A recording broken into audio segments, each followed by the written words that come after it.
Hi guys, welcome back to my channel. ಹೇಗಿದ್ದೀರಾ ನೀವೆಲ್ಲ? Hope ನೀವೆಲ್ಲ ಚೆನ್ನಾಗಿದ್ದೀರಾ ಅಂತ ಅಂದ್ಕೊಂಡಿದ್ದೀನಿ. ಬನ್ನಿ, ಇವತ್ತಿನ ಒಂದು ವ್ಲಾಗ್ನ ಸ್ಟಾರ್ಟ್ ಮಾಡ್ತಾ ಇದ್ದೀನಿ. ಇವತ್ತಿನ ಒಂದು ವ್ಲಾಗಲ್ಲಿ ನಿಮಗೆ ಸಾಕಷ್ಟು ಇನ್ಫಾರ್ಮೇಷನ್ ಹಾಗೆ ಡೈಲಿ ವ್ಲಾಗ್ನ ಕೂಡ ನಾನು ಇದರಲ್ಲಿ ಅಟ್ಯಾಚ್ ಮಾಡ್ತಾ ಇದ್ದೀನಿ. ಸೊ ಡೈರೆಕ್ಟಾಗಿ ಟಾಪಿಕ್ಗೆ ಬರ್ತೀನಿ. ಏನಪ್ಪ ಅಂತ ಹೇಳಿದ್ರೆ, ನನಗೆ ಸಿ ಸೆಕ್ಷನ್ ಬಗ್ಗೆ ತುಂಬ ಕ್ವೆಶನ್ಸ್ ಬರ್ತಾನೆ ಇರುತ್ತೆ ಯಾವಾಗ್ಲೂ. ಆ್ಯಂಡ್ ನಾನು ತುಂಬ ವಿಡಿಯೋದಲ್ಲಿ ಅದನ್ನು ಹೇಳಿದ್ದೀನಿ ಕೂಡ. ಮತ್ತೆ ಯಾರು ಹೊಸದಾಗಿ ಸಬ್ಸ್ಕ್ರೈಬರ್ಸ್ ಆಗಿರ್ತಾರೆ ಅವರು ಕ್ವೆಶನ್ ಬರೋದು ಸಾಮಾನ್ಯ ಅಲ್ವಾ. ಸೊ ಹಾಗಾಗಿ ಈ ವಿಡಿಯೋನ ಮಾಡೋಣ ಅಂತ ಹೇಳ್ಬಿಟ್ಟು ಒಂದು ಇನ್ಫಾರ್ಮೇಟಿವ್ ವಿಡಿಯೋ ನಿಮಗೋಸ್ಕರ ಮಾಡ್ತಾ ಇದ್ದೀನಿ. ಸೊ ತುಂಬ ಜನ ಡೌಟ್ ಇರ್ತೀನಿ, ಸಿ ಸೆಕ್ಷನ್ ಇವಾಗ ನನಗೆ ನಾನು ಪ್ರೆಗ್ನೆಂಟ್ ಇದ್ದೀನಿ, ನನಗೆ ಡೆಲಿವರಿ ಆದಮೇಲೆ ಏನಾಗುತ್ತೋ ಅಂತ ನನಗೆ ಭಯ ಇದೆ. So either C section normal delivery ಯಾವುದು ಬೆಸ್ಟು, ಅಥವಾ ಯಾವುದು ಹೇಗೆ ವರ್ಕ್ ಆಗುತ್ತೆ, ಏನು ಅಂತ ಸಾಕಷ್ಟು ಕ್ವೆಶನ್ಸ್ ಇದ್ದೇ ಇರುತ್ತೆ ನಮ್ಮ ತಲೆನಲ್ಲಿ. ನಾನು ಹೇಳೋದು ಒಂದೇ, ಸಿ ಸೆಕ್ಷನ್ ಆಗಲಿ ನಾರ್ಮಲ್ ಡೆಲಿವರಿ ಆಗಲಿ, your confidence is more important. ನೀವು ಯಾವುದಾದ್ರೂ ಓಕೆ ನಾನು ರೆಡಿ ಇದ್ದೀನಿ ಅಂತ ನೀವು ನಿಮ್ಮ ಮೆಂಟಲಿ ಆ್ಯಂಡ್ ಫಿಸಿಕಲಿ ರೆಡಿ ಇರಬೇಕು ಅಷ್ಟೇ, ಇನ್ನೇನೂ ಇಲ್ಲ. ಸೊ ನೀವೆಷ್ಟು ಕಾನ್ಫಿಡೆಂಟ್ ಆಗಿರ್ತೀರಾ ಅಷ್ಟು ನಿಮಗೆ ಎಲ್ಲನೂ ಸ್ಮೂತಾಗಿ ಹೋಗುತ್ತೆ, ಹಾನೆಸ್ಟಾಗಿ ಹೇಳಬೇಕು ಅಂದರೆ. ಆ್ಯಂಡ್ ನಾನು ಪರ್ಸ್ನಲಿ ಸಿ ಸೆಕ್ಷನ್ ಆದಮೇಲೆ ಕೆಲವೊಂದು ಎಕ್ಸ್ಪೀರಿಯನ್ಸ್ಗಳನ್ನ ಮಾಡಿರೋದು ಅಂತ ಹೇಳಿದ್ರೆ, ಅಂದರೆ ತುಂಬ ಜನ ಹೇಳ್ತಾರೆ ತುಂಬ ಬ್ಯಾಕ್ ಪೇಯ್ನ್ ಬರುತ್ತೆ, ಸಿಕ್ಕಾಬಟ್ಟೆ ಬ್ಯಾಕ್ ಪೇಯ್ನ್, ಏನು ಮಾಡೋದು ಅದಕ್ಕೆ ಅಂತ.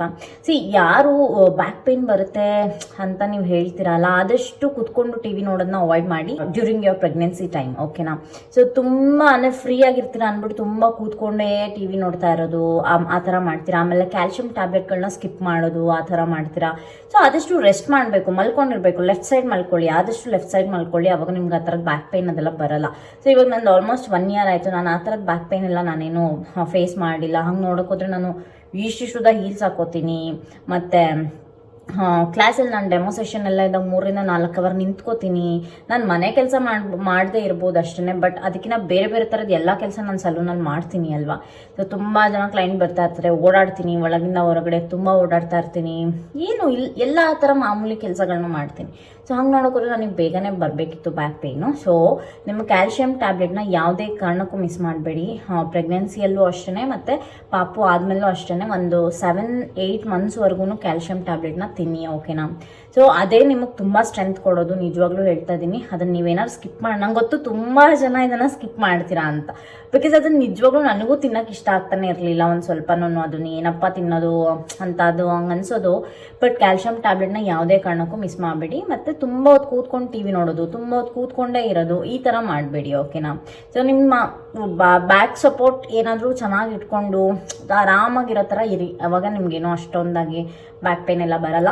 ಆಮೇಲೆ ಪೋಸ್ಟ್ ಪಾರ್ಟಮಲ್ಲಿ ಚೆನ್ನಾಗಿ ಕಾಲು ಸೂಪ್ ಎಲ್ಲ ಕುಡೀರಿ. ಯಾರು ವೆಜ್ ಇದ್ದೀರಾ ಅವರು ಡ್ರೈ ಫ್ರೂಟ್ಸ್ ಆ ಥರದ್ದು ಏನಾದ್ರು ತಿನ್ಬೋದು ನೀವು. ಸೊ ಸ್ಟ್ರೆಂತ್ ಬೇಕೇ ಬೇಕು ಮನುಷ್ಯನಿಗೆ, ಬಿಕಾಸ್ ನೀವು ಸಿ ಸೆಕ್ಷನ್ ಆದಮೇಲೆ ತುಂಬ ಬ್ಲಡ್ ಲಾಸ್ ಆಗುತ್ತೆ. ಇವಾಗೆಲ್ಲ ವ್ಯಾಕ್ಯೂಮ್ ಕ್ಲೀನ್ ಮಾಡಿಬಿಡ್ತಾರೆ, ಬಟ್ ಸ್ಟಿಲ್ ಸ್ವಲ್ಪ 1 month ಆದ್ರೂ ಬ್ಲಡ್ ಹೋಗುತ್ತೆ ಅಲ್ವಾ. ಸೊ ಹಾಗಾಗಿ ಸ್ವಲ್ಪ ನಿಮಗೆ ತುಂಬ ಸ್ಟ್ರೆಂತ್ ಬೇಕಾಗುತ್ತೆ. ಚೆನ್ನಾಗಿ ಊಟ ಮಾಡಿ ಅಷ್ಟೇ. ಅದು ಆ ಡಯಟು ಈ ಡಯಟು ಅವೆಲ್ಲ ಮಾಡಬೇಡಿ. ಪೋಸ್ಟ್ ಪಾರ್ಟಮಲ್ಲಿ ಸ್ಪೆಷಲಿ ಒಂದು 6 month ಅಂತೂ ಚೆನ್ನಾಗಿ ಊಟ ಮಾಡಿ. ಬ್ಲಡ್ ಎಲ್ಲ ಚೆನ್ನಾಗಿ ಆಗಬೇಕು, ಪ್ಯೂರಿಫೈ ಆಗಬೇಕು, ನಮ್ಮ ಬಾಡಿಲಿರೋ ಟಾಕ್ಸಿಕ್ ಏನೇನು ಅಂಶ ಇರುತ್ತೆ ಅದೆಲ್ಲ ಹೋಗಬೇಕು ಚೆನ್ನಾಗೆ. ಸೊ ಒಳ್ಳೊಳ್ಳೆ ಊಟ ಮಾಡಿ, ಹೆಲ್ದಿ ಫುಡ್ ತಿನ್ನಿ ಅಷ್ಟೇ. ಸೊ ಬ್ಯಾಕ್ ಪೇಯ್ನ್ಗೆ ಮತ್ತು ಮನೆ ಮದ್ದು ಅಂತೆಲ್ಲ ತುಂಬ ಅದು ಇದು ಏನೇನೋ ಮಾಡೋದಕ್ಕೆ ಹೋಗಬೇಡಿ. ಕ್ಯಾಲ್ಶಿಯಂ ಟ್ಯಾಬ್ಲೆಟ್ ಒಂದು ತೊಗೊಳ್ಳಿ ಸಾಕದೆ, ನಿಮಗೆ ಬೇಜಾನಾಗೋಯ್ತು. ಮತ್ತು ನಾನು ಫೇಸ್ ಮಾಡ್ತಿರೋ ಅಂಥ ಇಶ್ಯೂ ಆಫ್ಟರ್ ಸಿ ಸೆಕ್ಷನ್ ಏನು ಅಂತ ಹೇಳಿದ್ರೆ, ಬ್ಯಾಕ್ ಪೇಯ್ನೂ ಅಲ್ಲ. ಬಟ್ ನಾನು ಪರ್ಸ್ನಲಾಗಿ ನನಗೆ ಇದು ಎಷ್ಟು ಜನಕ್ಕಾಗಿದೆ ನಂಗೆ ಕಾಮೆಂಟಲ್ಲಿ ರಿಪ್ಲೈ ಮಾಡಿ, ಓಕೆನಾ. ಸೊ ನಾನು ಫೇಸ್ ಮಾಡ್ತಿರೋ ಒಂದೇ ಇಶ್ಯೂ ಏನಪ್ಪ ಅಂತ ಹೇಳಿದ್ರೆ ಯೂರಿನ್ ಇನ್ಫೆಕ್ಷನ್ನು. ಸೊ ನನಗೆ ಮುಂಚೆ ಯಾವತ್ತು ಈ ಥರ ನನಗೆ ಇಷ್ಟೊಂದು ಸಿವಿಯರ್ ಆಗಿ ನನಗೆ ಯೂರಿನ್ ಇನ್ಫೆಕ್ಷನ್ ಎಲ್ಲ ಆಗಿದ್ದು ನನಗೆ ನೆನಪೇ ಇಲ್ಲ ಆ್ಯಕ್ಚುಲಿ ಹೇಳ್ಬೇಕಂದ್ರೆ. ಬಟ್ ಸಿ ಸೆಕ್ಷನ್ ಆದಮೇಲೆ ನನಗೆ ಯೂರಿನ್ ಇನ್ಫೆಕ್ಷನ್ಗಳು ಲೈಕ್ ನಾನು ಯಾವ್ದಾದ್ರು ರೆಸ್ಟೋರೆಂಟ್ಗೆ ಹೋದಾಗ ಅಥವಾ ನಮ್ಮ ಸಲೂನಲ್ಲಿ ಇದ್ದಾಗ, ನಮ್ಮ ಮನೇಲೇ ಇದ್ದಾಗೂ ಕೂಡ ನನಗೆ 1 monthಲ್ಲಿ ನಾನು ಒಂದು ಸರಿನಾದ್ರೂ ಅದನ್ನು ಎಕ್ಸ್ಪೀರಿಯನ್ಸ್ ಮಾಡ್ತಾ ಇದ್ದೀನಿ. I don't know why, what happens ಅಂತ ನನಗೆ ಗೊತ್ತಾಗ್ತಿಲ್ಲ. ಹಂಗೆ ನೋಡೋಕ್ರೆ ಹೈಜಿನ್ ವಿಷಯದಲ್ಲಿ ನಾನು ಅದ್ರಲ್ಲಿ ಎಲ್ಲ ಕಾಂಪ್ರಮೈಸೇ ಆಗಲ್ಲ. ಮನೆಯಲ್ಲಾದರೂ ಅಷ್ಟೇ, ನಮ್ಮ ಮನೇಲಿ ವೀಕ್ಲಿ 2 times ಎಲ್ಲ ಫುಲ್ಲು ಕ್ಲೀನ್ ಆಗುತ್ತೆ ನೀಟಾಗಿ, ಬಾತ್ರೂಮ್ ಎಲ್ಲ. ಸೊ ಯೂರಿನ್ ಇನ್ಫೆಕ್ಷನ್ ಮಾತ್ರ ನಾನು ಫೇಸ್ ಮಾಡ್ತಾ ಇದ್ದೀನಿ. ಅದು ಹೇಗೆ ಯಾಕೆ ಆಗ್ತದೆ ಅಂತ ನನಗೂ ಐಡಿಯಾ ಇಲ್ಲ. ಯಾವುದೋ ಒಂದ್ಸರಿ ಡಾಕ್ಟರ್ ಹತ್ರ ಕನ್ಸಲ್ಟ್ ಮಾಡೋಣ ಅಂತ ಹೇಳ್ತಾನೆ ಇದ್ದಾರೆ ಸೋಮು, ಬಟ್ ಆಗ್ತಿಲ್ಲ, ಹೋಗಬೇಕು ಒಂದ್ಸರಿ. ಸೊ ನಿಮಗೂ ಯಾರಿಗಾದ್ರೂ ಹಿಂಗೆ ಆಗ್ತಿದ್ಯಾ ಅಂತ ನನಗೆ ಒಂದು ಸ್ವಲ್ಪ ಕಾಮೆಂಟ್ ಬಾಕ್ಸಲ್ಲಿ ಕಾಮೆಂಟ್ ಮಾಡಿ ಹೇಳಿ, ಓಕೆನಾ? ಸೊ ಇದು ನಾನು ಫೇಸ್ ಮಾಡ್ತಿರೋಂಥ ಒಂದು ಇಶ್ಯೂ. ನಿಮ್ಗೆ ಏನು ಅನಿಸ್ತಿದೆ ಅದು ನನಗೆ ಕಾಮೆಂಟ್ ಬಾಕ್ಸಲ್ಲಿ ಹೇಳೋದನ್ನು ಮರಿಬೇಡಿ, ಸೊ ದಟ್ ನನಗೂ ಗೊತ್ತಾಗುತ್ತೆ ನಿಮಗೆ ಏನೇನೆಲ್ಲ ಇಶ್ಯೂಸ್ನ ನೀವು ಫೇಸ್ ಮಾಡ್ತಾ ಇದ್ದೀರಾ ಅಂತ. ಅದರ್ ದ್ಯಾನ್ ದ್ಯಾಟ್ ನನಗಿನ್ನ ಬ್ಯಾಕ್ ಪೇನ್ ಆ ಥರದ್ದು ಪೇನು ಅಥವಾ ಸ್ಟಿಚಸ್ ಪೇನು ಆ ಥರದ್ದೆಲ್ಲ ನಾನು ಏನೂ ನೋಡಿಲ್ಲ. ಸೊ ಆರಾಮಾಗಿದ್ದೀನಿ. ಆಫ್ಟರ್ C-section ಆಲ್ಸೋ ಆರಾಮಾಗಿದ್ದೀನಿ. ನೆಕ್ಸ್ಟ್ ಬೇಬಿ ಮಾಡಿಕೊಂಡು ನೆಕ್ಸ್ಟ್ ಬೇಬಿಗೂ ನಾನು ಪಕ್ಕ C-sectionನೇ ಮಾಡಿಸ್ಕೊಳ್ಳೋದು, ಅದು ಮಾತ್ರ ನಿಜ. ಬಿಕಾಸ್ ನಂಗೆ ಅದೇ ಓಕೆ ಅಂತ ಅನ್ನಿಸ್ತು. ಅಪ್ಪ ನಾರ್ಮಲ್ ಡೆಲಿವರಿ ನೆನೆಸ್ಕೊಂಡು ನಂಗೆ ಭಯನೇ ಆಗುತ್ತೆ ನಿಜವಾಗ್ಲೂ. ದಟ್ ಮೀನ್ ನಾನು ಎದುರಿಸ್ತಿಲ್ಲ, ಬಟ್ ನನಗೆ ನಿಜವಾಗ್ಲೂ ನಾರ್ಮಲ್ ಡೆಲಿವರಿ ಪ್ರಾಸೆಸ್ ಆಗಿ ನನಗೆ C-section ಆಗಿದಲ್ವಾ. ಸೊ ಎರಡಕ್ಕೂ ಕಂಪೇರ್ ಮಾಡೋಕ್ಕೆ ಹೋದಾಗ ನನಗೆ ನಾರ್ಮಲ್ ಡೆಲಿವರಿ ದೇವರನಿಗೂ ಬೇಡವೇ ಬೇಡ ಅಂತ ಅನ್ನಿಸ್ತು ನನಗೆ ನಿಜ.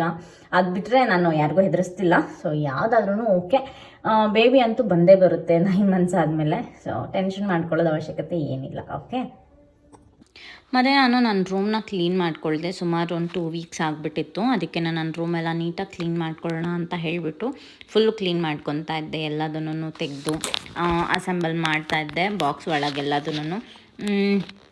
ಇದು ನೋಡಿ ಹೀಲ್ ಅಂತ, ಯಾರಿಗೆ ನಿಪ್ಪಲ್ ಕ್ರ್ಯಾಕ್ ಆಗಿರುತ್ತೆ ಬೇಬಿಗೆ ಫೀಡ್ ಮಾಡುವಾಗ ಇದನ್ನು ಯೂಸ್ ಮಾಡ್ಬೋದು, ಚೆನ್ನಾಗಿದೆ. ನಾನು ಇನ್ನೂ ಇಟ್ಕೊಂಡಿದ್ದೀನಿ ಇದನ್ನು. ಸೊ ಇವಾಗ ಆ ಥರದ್ದೇನು ಇಶ್ಯೂಸ್ ಬರಲ್ಲ. ಇನಿಷಿಯಲ್ ಡೇಸಲ್ಲಿ ಬರುತ್ತೆ ಅಷ್ಟೇ, 1 month ಆ ಥರ ಆಗುತ್ತೆ ಅಷ್ಟೇ. ಅವಾಗ ಇದನ್ನು ಯೂಸ್ ಮಾಡ್ಬೋದು. ನಾನು ಅದನ್ನು ಇವಳಿಗೆ ಕೊಡೋಣ ಅಂತ ಇಟ್ಕೊಂಡಿದ್ದೀನಿ, ಮಂಜುಗೆ ಕೊಡೋಣ ಅಂತ ಇಟ್ಕೊಂಡಿದ್ದೀನಿ. ಅವಳಿಗಿದೆಲ್ಲ ಹೇಳಿದ್ರೆ ಹೊಸದಾಗೆ ಫೀಲ್ ಮಾಡ್ತಾಳೆ.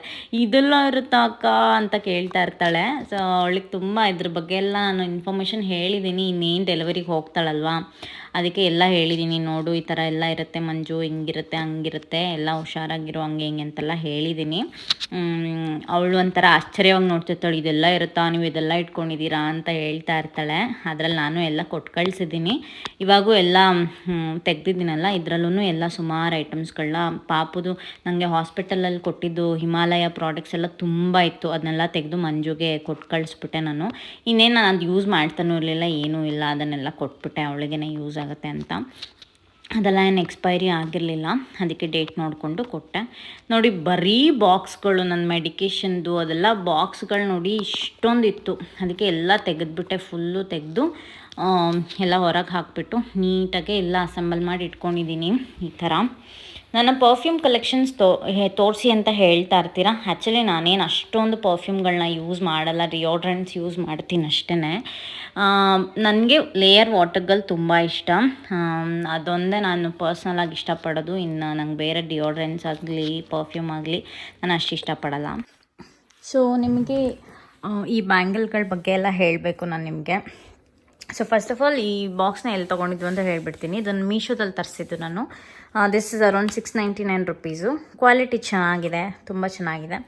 ಸೊ ಇದು ನನ್ನ ಮದುವೆ ಬಳೆ, ಓಕೆನಾ? ನನ್ನ ಮದುವೆ ಬಳೆನಲ್ಲಿ ತುಂಬ ಬಳೆ ಹಾಕಿದ್ರಲ್ವ.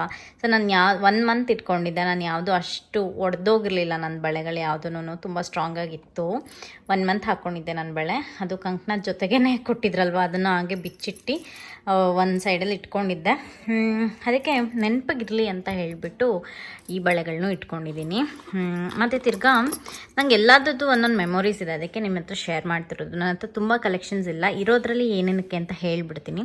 ಇದು ಬಂದು ನಮ್ಮ ಮನೇಲಿ ಫಸ್ಟ್ ಟೈಮ್ ನಾವು ಸತ್ಯನಾರಾಯಣ ಸ್ವಾಮಿ ಪೂಜೆ ಮಾಡಿಸಿದಾಗ ನಾನು ಈ ಬಳೆನ ತೊಗೊಂಡಿದ್ದೆ. ಇದ್ರಲ್ಲಿ ಸ್ವಲ್ಪ ಒಡೆದೋಗಿದೆ, ಇನ್ನು ಸ್ವಲ್ಪ ಹಾಗೆ ಮಿಕ್ಕಿರೋದನ್ನು ಹಾಗೆ ಇಟ್ಕೊಂಡಿದ್ದೀನಿ. ಇದನ್ನು ರೀಸೆಂಟಾಗಿ ತೊಗೊಂಡಿದ್ದು, ತುಂಬ ಎಮೋಷ್ನಲ್. ಮತ್ತು ಇದು ಬಂದು ನನಗೆ, ನಾನು ಈ ಮನೆಗೆ ಬಂದಾಗ ನನಗೆ ಸೋಮು ಇದನ್ನು ಕೊಡಿಸಿದ್ದು. ಮತ್ತು ಇದೆಲ್ಲ ಸಿಂಪಲಾಗಿ ಹಾಕ್ಕೊಳ್ಳೋದು ಅಷ್ಟೇ. ಮತ್ತು ಈ ಬಳೆನೂ ಅಷ್ಟೇ, ಯಾವುದೋ ಈವೆಂಟಿಗೆ ಸಿಂಪಲಾಗಿ ತೊಗೊಂಡಿದ್ದೆ. ಇದು ಒಂದು ಮದುವೆಗೆ ಅಂತ ತೊಗೊಂಡಿದ್ದೆ, ಬಟ್ ಅನ್ಫಾರ್ಚುನೇಟ್ಲಿ ಇದನ್ನು ನಾನು ಹಾಕ್ಕೊಂಡೇ ಇಲ್ಲ. ಮತ್ತು ಇದು ಕೂಡ ನಂಗೆ ತುಂಬ ಮೆಮೊರೀಸು, ಯಾಕೆಂದರೆ ಇದು ನನ್ನ ಮಗಳ ನಾಮಕರಣಕ್ಕೆ ನಾನು ಹಾಕ್ಕೊಂಡಿದ್ದು. ಇದು ಅಷ್ಟೇ ನನ್ನ ಮದುವೆನಲ್ಲಿ ಹಾಕ್ಕೊಂಡಿದ್ದು ಸೈಡ್ ಬಳೆಗಳು. ಅದನ್ನು ಹುಷಾರಾಗಿ ಎತ್ತಿಟ್ಕೊಂಡಿದ್ದೀನಿ, ಇರಲಿ ನೆನಪಿಗೆ ಅಂತ. ಅದೆಲ್ಲ ನನಗೆ ಆಗಲ್ಲ, ಬಟ್ ಸ್ಟಿಲ್ ನೆನಪಿಗಿರಲಿ ಅಂತ. ಇದು ನಮ್ಮ ಅಮ್ಮಂದು. ಇದು ಸುಮ್ಮನೆ ಯಾವುದೋ ಫಂಕ್ಷನಿಗೆ ತೊಗೊಂಡಿರ್ತೀನಿ. ಸೊ ಆ ಥರ ತುಂಬ ಏನು ಬಳೆ ಇಲ್ಲ ನನ್ನ ಹತ್ರ, ಇಷ್ಟೇ ಇರೋದ್ರಲ್ಲಿ ನೀಟಾಗಿ ಜೋಡಿಸಿಟ್ಕೊಂಡ್ರೆ ಚೆನ್ನಾಗಿ ಬರುತ್ತೆ ತುಂಬ ವರ್ಷ ಅಂತ. ಮತ್ತು ನಾನು ಈ ಗ್ರೀನ್ ಬಳೆ ಬಂದು ನಾನು ನನ್ನ ಸೀಮಂತಕ್ಕೆ ತೊಗೊಂಡಿರೋದು. ನಾನು ಎಷ್ಟಿರುತ್ತೋ ಅಷ್ಟರಲ್ಲೇ ಹಾಕೊಳ್ತಾ ಇರ್ತೀನಿ. ಇದು ನೋಡಿ ಆಲ್ಮೋಸ್ಟ್ ಇದ್ರಲ್ಲಿ ಸ್ವಲ್ಪ ಒಡೆದೋಗ್ಬಿಟ್ಟಿದೆ, ಎಲ್ಲ 2 ಡಜನ್ ಇರೋದು ಒಡೆದೋಗಿದೆ. ಸೊ ಇದು ಖಾಲಿ ಆದಮೇಲೆ ಮತ್ತೆ ಹೊಸ ತಂದ್ಕೊಂಡ್ರೆ ಆಯಿತು ಅಂತ ಇಟ್ಟಿದ್ದೀನಿ. ಬಟ್ ಏನೇ ಹೇಳಿ, ಮದುವೆ ಬೆಳೆಗಳನ್ನ ಮತ್ತು ನೋಡೋದು ಅವಾಗವಾಗ ಅದು ತುಂಬ ಚೆನ್ನಾಗಿರುತ್ತೆ.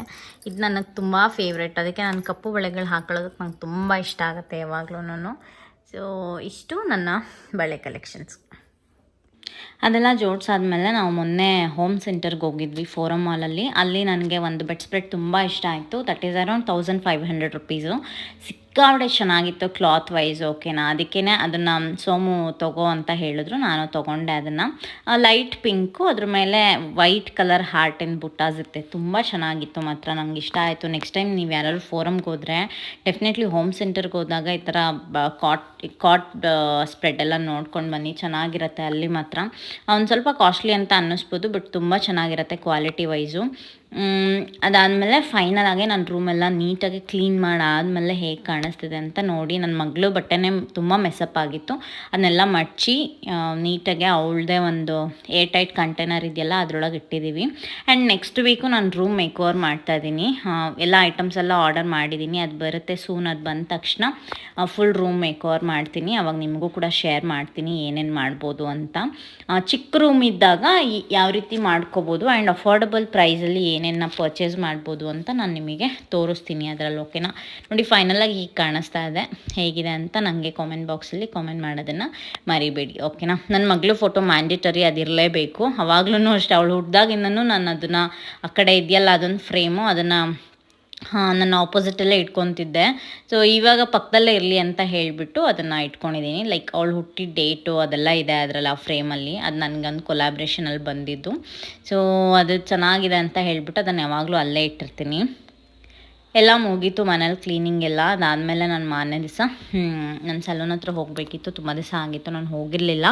ಸಲೂನ್ ಕಡೆ ಹೋದೆ, ಸ್ವಲ್ಪ ನೋಡ್ಕೊಂಡು ಬರೋಣ ಏನೇನು ಅಂತ. ಅಷ್ಟರಲ್ಲಿ ಚೆನ್ನೈಯಲ್ಲಿ ಸೈಕ್ಲೋನ್ ಆಗ್ತಿದಂತೆ. ಬೆಂಗಳೂರಲ್ಲಿ ಸಿಕ್ಕಾಪಟ್ಟೆ ಚಳಿ ಅಂದರೆ ಚಳಿ ಗೊತ್ತಾ, ತಡ್ಕೊಳಕ್ಕೆ ಆಗ್ತಿಲ್ಲ ಯಾರಿಗೂ ಚಳಿ. ನಾನು ಫುಲ್ ಪ್ಯಾಕ್ ಆಗಿಬಿಟ್ಟು ಹೋಗಿದ್ದೆ ಸಲೂನ್ಗೆ. ಸೊ ಫುಲ್ ಕ್ಯಾಪ್ ಎಲ್ಲ ಹಾಕ್ಕೊಂಡು, ಫುಲ್ಲು ಸ್ವೆಟ್ ಶರ್ಟ್ ಎಲ್ಲ ಹಾಕ್ಕೊಂಡು ಹೋಗಿದ್ದೆ ನಾನು ಆರಾಮಾಗೆ. ಬನ್ನಿ ಹಾಗೆ ಸ್ಟಾರ್ಟ್ ಮಾಡೋಣ. ಹೇಗಿದೆ ನಮ್ಮ ಸಲೂನ್ ಅಂತ ನೋಡ್ಕೊಂಡು ಬರೋಣ ಬನ್ನಿ. ನೀವು ಯಾರೂ ಇನ್ನೂ ನನ್ನ ಸಲೂನಿಗೆ ಬಂದಿಲ್ಲ, ಡೂ ವಿಸಿಟ್. ಓಕೆ, ಹಾಗೆ ಸಲೂನಲ್ಲಿ ನಾನು ಲೆಕ್ಕ ಗಿಕ್ಕ ಎಲ್ಲ ನೋಡಿಕೊಂಡು ಮತ್ತೆ ವಾಪಸ್ ತಿರ್ಗಾ ನಾನು ಮನೆಗೆ ಬಂದುಬಿಟ್ಟೆ ಸಂಜೆ. ಏನೋ ಮಾಡ್ತಾರೆ ನೋಡು, ಫೇಸ್ ಅದು ನೋಡೋದು ಏನು ಫೇಸ್ ಅಂತ ನನಗೆ. ಏಯ್, ಬಾತ್ರೂಮಲ್ಲಿ ಕುತ್ಕೊಂಡು ಏನು ಇಷ್ಟೊತ್ತು ರಾತ್ರಿಯಲ್ಲಿ ಬಂದು ಓಡ್ ಬಂದು ಇದ್ರ ಮೇಲೆ ಅಕ್ಕ ಕುತ್ಕೊಂಡ್ಲು, ಅವಳು ಕುತ್ಕೊಂಡ್ಲು. ಬಾತ್ರೂಮಲ್ಲಿ ಏನು ಮಾಡ್ತಿದ್ದೀರಾ ಇಬ್ರು ಕುತ್ಕೊಂಡು ಇಷ್ಟೊತ್ತು ರಾತ್ರಿಯಲ್ಲಿ? ಅದೇನು ನೋಡು, ಇಲ್ಲೆಲ್ಲ ಹೊತ್ತು ಹಿಂಗೆ ನೋಡ್ತಾಳೆ, ಮೇಲೆ ನೋಡ್ತಾಳೆ, ಅಲ್ಲಿ ನೋಡ್ತಾಳೆ, ಲೈಟ್ ಎಲ್ಲ ನೋಡ್ಬಿಟ್ಟು ರಿಯಾಕ್ಷನ್ ಮಾಡ್ತಾಳೆ. ಅಪ್ಪಿ no no no no no no, ಬಿಟ್ಬಿಡ್ತೀಯ ಬಾ ಚಿನ್ನೋ. ನಾನು ಇಟ್ಕೊಂಡಿದ್ದೇನೆ ಬಿಡ, ಅಲ್ಲಿ ಇದು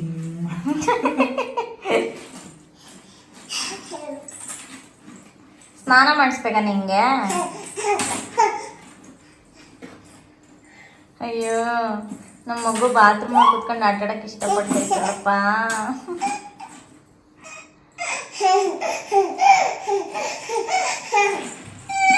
ಎಕ್ಸ್ಪೆಕ್ಟ್ಮೆಂಟ್ ಏನಿದ್ರು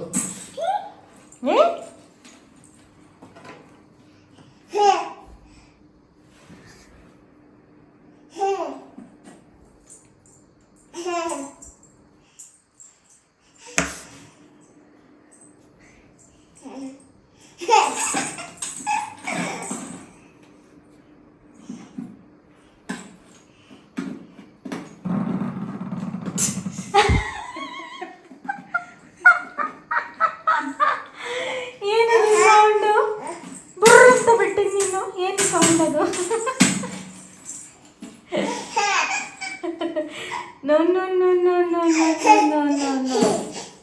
No, no, no, no, no, no, no, no. No, no, no, no, no, no.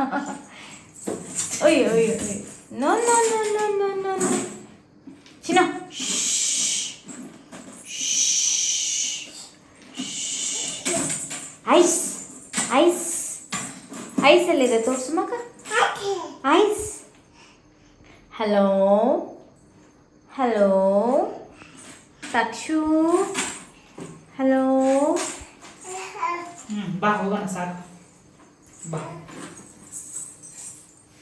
ಅವಳು ಮೋಸ್ಟ್ ಪ್ರಾಬ್ಲಿ ಬಕೆಟಲ್ಲೆಲ್ಲ ಸ್ನಾನ ಮಾಡಿಸ್ತಿರಲ್ಲ, ಸ್ನಾನ ಮಾಡಿಸ್ತೀವಿ ಅಂತ. ನೀರು ಇಷ್ಟ ಆಗಿ ಆ ಥರ ಬರ್ತಿರೋದು. ನೀರು ಇರುತ್ತೆ ಅಂತ, ನೀರಲ್ಲಿ ಆಟ ಆಡ್ಬೋದು ಅಂತ ಬರ್ತಿದ್ದಾರೆ. ಬಾ ಸಾಕು ಚಿನ್ನು, ಬಾ ಪಾಪ.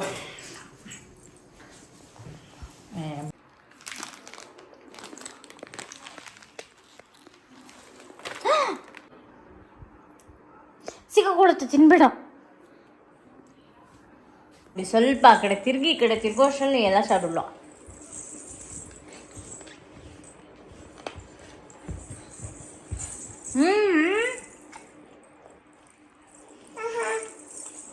ಬೇಡ ಪಾಪ.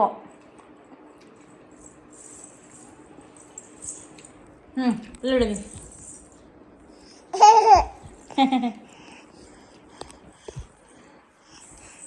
ಹಾಗೆ ನೀವು ಕೇಳ್ತಾ ಇರ್ತೀರಾ ಬ್ರೆಸ್ಟ್ ಫೀಡ್ ಸ್ಟಾಪ್ ಮಾಡಿದ್ರಾ ಪಾಪುಗೆ ಅಂತ.